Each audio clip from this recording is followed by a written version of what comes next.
and receiving the light of the fire on his granite-hewn features, and in his great, dark eyes, for he had great dark eyes, and very fine eyes too, not without a certain change in their depth sometimes, which, if it was not softness, reminded you, at least, of that feeling.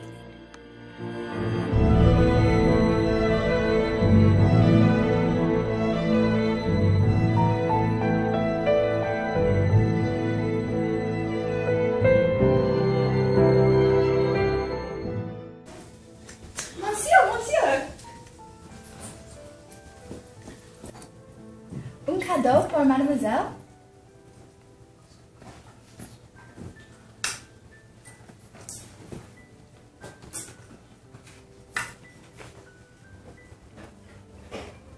Who speaks of cadeau? Were you expecting a present, Miss Jane Eyre? Do you like presents? I hardly know, sir. I have little experience of them. They are generally thought pleasant things. The flame flickers in the eye. The eye shines like dew. It looks soft and full of feeling. It smiles at my jargon. It is susceptible. Impression follows impression through its clear sphere, where it ceases to smile. It is sad. An unconscious lassitude weighs on the lid that signified melancholy resulting from loneliness. It turns from me. It will not suffer further scrutiny. It seems to deny, by a mocking glance, the truth of the discoveries I have already made, to disown the charge both of sensibility and jargon. Its pride and reserve only confirm me in my opinion. The eye is favorable.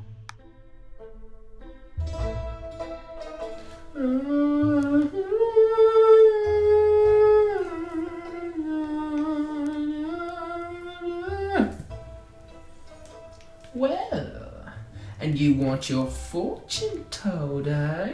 I don't care about it, Mother. You may please yourself, but I ought to warn you, I have no faith. It's like your impudence to say so. I expect it of you. I heard it in your step as you crossed the threshold. Did you? You've a quick ear.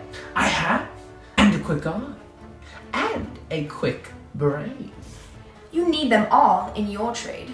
I do, darling, especially when I've customers like you to deal with. Why don't you tremble? I'm not cold. Why don't you turn pale? I am not sick. Why don't you consult my art? I'm not silly. You are cold, you are sick, and you are silly. Prove it. I will in a few words. You are cold because you are alone. No contact strikes the fire from that is in you. You are sick because the best of feelings, the highest and the sweetest given to man, keeps far away from you.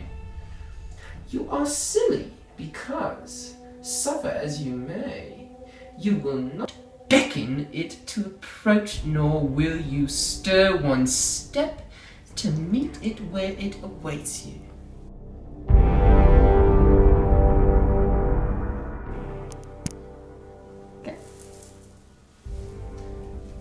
Hello, darling.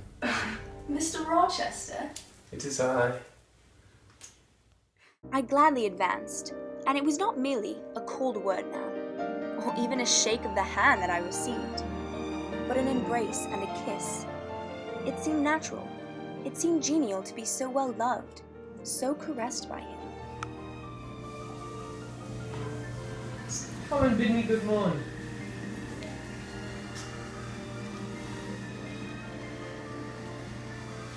Jane, you look blooming, smiling and pretty, with your smooth hazel hair and your hazel eyes. I had green eyes, Rita, but you must excuse the mistake.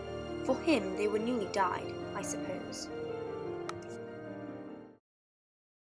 Just at my bedside, the figure stopped. The fiery eyes glared upon me. She thrust up her candle close to my face, and extinguished it under my eyes. I was aware, Her lurid visage flamed over me, and I lost consciousness. For the second time in my life, only the second time, I became insensible from terror. "Did you see her face?" Mr. Rochester asked. "Not at first, but presently she took my veil from its place. She held it up, gazed at it long, and then she threw it over her own head and turned to the mirror. At that moment, I saw the reflection of the visage and features quite distinctively in the dark oblong glass." "And how were they?" he asked. "Fearful and ghastly to me. Oh, sir, I never saw a face like it. It was a discolored face. It was a savage face. I wish I could forget the roll of the red eyes and the fearful blackened inflation of the ligaments." "Ghosts are usually pale, Jane," Mr. Rochester said. "This, sir, was purple. The lips were swelled and dark, the brow furrowed, the black eyebrows widely raised over the blood-shot eyes. No roof, no battlements, no chimneys, all had crashed in, and there was the silence of death about it, the solitude of a lonesome wild." Mr. Rochester went back to get his mad wife out of her cell, and then they called out to him that she was on the roof, where she was standing waving her arms above the battlements, and shouting out till they could hear her a mile off. I saw her, and heard her with my own eyes. She was a big woman, and had long blonde hair. We could see it streaming against the flames as she stood. Mr. Rochester ascended through the skylight on the roof. We heard him call. "Brother, no!" We saw him approach her, and then, ma'am, she yelled and gave a spring, and the next minute she lay, smashed, on the pavement. Dead? I, dead.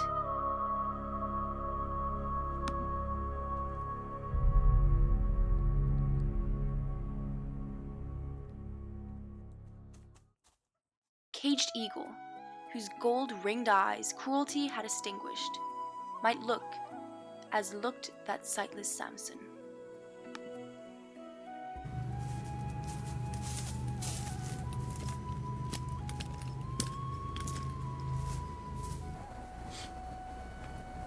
Who's there? Who is it? Hello, Mr. Rochester. Jane. Jane, is that you? No, over here. Can't be. Her face. Her body. Jane! Jane, are you here with me to stay? Certainly, unless you object. I will be your neighbor, your nurse, your housekeeper.